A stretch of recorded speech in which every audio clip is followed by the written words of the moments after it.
In 1974, a group of 6 Volkswagen employees embarked upon creating a faster and more performance-oriented version of the budget-beating Golf hatchback. The Sport Golf project was then approved by Tony Schumacher, the chairman of the Volkswagen board, in March of 1975. The first generation Golf GTI then made its public debut at the IAA Frankfurt International Motor Show later on in 1975. The rest, as they say, is history. Fast forward to the 8th generation Golf GTI in 2021. It's finally arrived on local shores, and it is indeed the only Golf generation, or the only Golf available, should I say, in South Africa at this stage. Volkswagen have chosen to just introduce the GTI, with the Golf R coming at a later stage. But the true measure of how good a GTI is how it stacks up versus its predecessor, and the Golf 7 and 7.5 were very good products indeed, and the Golf 8 is largely based on the same architecture with the same MQB platform, albeit with an aluminium front subframe now in place of a steel item. It has the same EA888 2-litre turbocharged petrol engine, although with a new Garrett source turbocharger in place of the old IS20 from IHI, and a 7-speed dual clutch gearbox.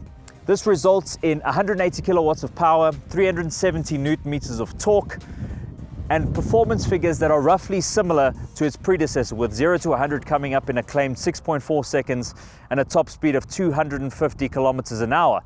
But I suppose the biggest change to the GTI is the way that it looks outside and inside. So from an exterior perspective, you can see things have changed quite a bit. We've got this long red strip that runs across the length of the headlights and the front end of the car, very reminiscent of the 7, although now with this new bar in the front, it looks a little bit like a monobrow. Below that you get far smaller LED headlamps, and below that you get a hexagonal grille with 5 individual LED lights on either side of the front bumper. The side profile is a lot more traditional, looks fairly similar to the car that it replaces. Even the alloy wheels on this particular product are fairly similar to what you could get on the previous generation GTI. Now the rear end of the car for me is its best angle, with a far shapelier rear end with the same dual exit exhausts, one on either side of the rear bumper. Overall, I think the design is slightly more polarizing than the previous generation, but I suppose that is an entirely subjective thing. The biggest change in the latest generation GTI comes inside. Now, the previous generation was hailed for its simplicity and its great ergonomic design, but this latest generation, Volkswagen have tried to go with the buttonless approach to everything. Now, this has not really worked, in my opinion. The latest infotainment system is a little bit too fiddly, and it tries to incorporate too many functions into one thing. For example, if you want to adjust anything from media to climate control to vehicle settings, and even switching on and off the traction control system, that has to all be done on this touchscreen infotainment system. Now, after a few days with it, it does get a little bit easier, but it still doesn't replace the simplicity of a button for certain functions. If you have a button for climate control, it's a bit easier. If you have buttons for things like traction control, it just simplifies things a bit. That being said, the general user interface and resolution of the screen is very good. I wouldn't really complain about the wireless Apple CarPlay or Android Auto. That has made the user experience a bit better. You do treat it a lot as you would treat your smartphone. Below the infotainment system, you have a small haptic pad that houses your hazard button. You can also adjust your parking, your vehicle settings, and your driving modes on that. Below that, you get a wireless charging bay, which helps when you have the wireless Apple CarPlay or Android Auto. Below that, we've now got the tiny electric shaver-esque gear knob that's first debuted on the latest Porsche 911. The Golf GTI's gear lever actually has a very interesting history while we're on it. The chap who designed the original Golf GTI was quite a keen golf enthusiast, and he affixed a golf ball on top of the gear lever, and that kind of stuck. I mean, if we could get a manual version of the Golf 8 GTI in South Africa, it would still have the dimples on the rear of the gear lever selector. Anyway, the general theme of the interior is uncluttered and to try and make things as simple as possible, but I think in doing that, Volkswagen has actually made things slightly more complicated. Let's move on to the steering wheel, which has also got haptic feedback. It's got these two pads on either side that allows you to adjust things like cruise control and the media functions, as well as the digitized instrument cluster. Now, the cluster itself is fantastic and it can be almost infinitely configured to whatever you'd really like from it. But the buttons themselves and the haptic pads on the steering wheel are just infuriating to use and really aren't as good as a standard button. What is really good though on the GTI are these sports seats. They're a single piece design, and as you can see, they've got a light gray on the outside, a dark gray in the center with some orange accents. They look really good and they are befitting of a car like the GTI. Other nice interior accents, the center console trim here has got the same honeycomb pattern that you've seen on the front end of the vehicle. Rear seats have a similar pattern to the front seats, all matchy, and there is generally quite a lot of space in the car. When looking at the boot space, if you can't fit a set of golf clubs in a Volkswagen Golf, then what is a Golf even? So we've managed to fit an entire set in the boot of this car, meaning that it is quite practical. I've also managed to get my entire 29er mountain bike in the back with its front wheel taken off.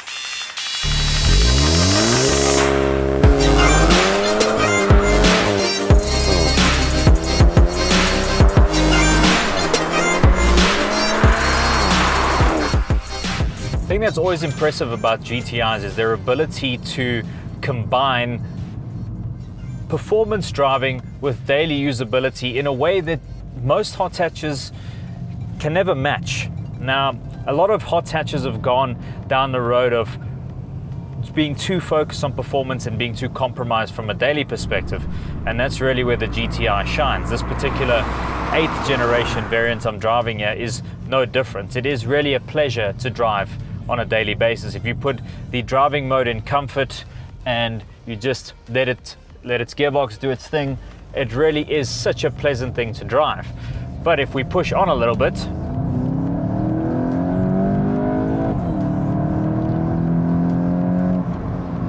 it goes pretty well. Look, it doesn't feel any quicker than the previous generation, to be honest with you. It's from a handling perspective, this 8th generation GTI is not the sharpest of the hot hatch brigade, but then again, it's never designed to be the sharpest. There is a club sport version of this particular Golf 8 overseas. Volkswagen South Africa said we won't be getting that car, but that should remedy a lot of the criticism around this car feeling slightly less dynamic than most of its rivals. And it really is that way because Volkswagen have engineered it that way. It is the entry point into the Golf GTI range. You're going to have GTI Club Sport, and then you'll have the 4-wheel drive R as the flagship performance Golf. So this car handles, brakes, and goes about as well as you'd expect a GTI to go. The only problem is its predecessor is just as capable and just as quick. And what about fuel consumption? Well, throughout my 5-day stint with the car so far, I've averaged about 9.5 liters per 100 kilometers. I'm genuinely trying to do a real world cycle of driving. I'm not trying to hammer the thing the whole time. I've cycled between eco and sport mode quite a bit to just see what the different throttle applications and gear shifts and behaviors of the car in the different modes are like. So you can get the car into the sub 10 liters per 100 kilometer fuel consumption range quite easily, and that makes it pretty reasonable from a performance car perspective. But overall, should you go out and buy the MK8 GTI? Well, my advice would be, if you've got a 7.5 GTI that's still got a bit of its maintenance or service plan intact, I wouldn't bother really.